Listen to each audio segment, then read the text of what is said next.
السلام عليكم ورحمة الله وبركاته. الحمد لله والصلاة والسلام على أشرف رسول الله وعلى آله وأصحابه الفائزين بالله، أما بعد.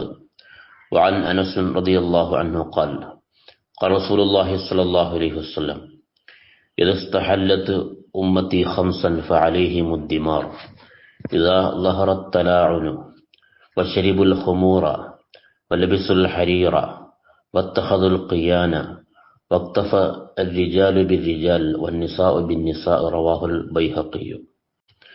മുത്തനബി സല്ലല്ലാഹു അലൈഹി വസല്ലം അരുളുകയാണ്: ഇദാ ഇസ്തഹല്ലത്ത് ഉമ്മത്തി ഖംസൻ ഫഅലൈഹിം അദ്ദിമാർ. എന്റെ സമുദായം 5 കാര്യങ്ങൾ അനുവദനീയമാക്കിയാൽ അവരുടെ മേൽ നാശം വന്നണയും. ഇദാ ലഹറത് തലാഉനു, പരസ്പരം ശപിക്കുക.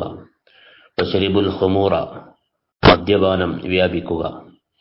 വലബിസുൽ ഹരീറ, പട്ടുവസ്ത്രം ധരിക്കുക.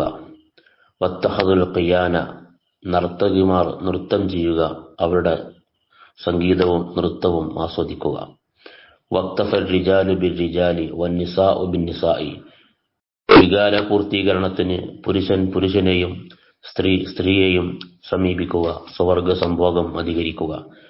ഇത്തരം 5 പ്രവണതകളുണ്ടായാൽ അത് ഈ ഉമ്മത്തിന്റെ നാശത്തിന്റെ തുടക്കമാകും, ഉമ്മത്ത് നാശത്തിൽ എത്തിച്ചേരുമെന്ന് മുത്തനബി സല്ലല്ലാഹു അലൈഹി വസല്ലം താക്കീത് ചെയ്യുന്നു. തഖബ്ബലല്ലാഹ്.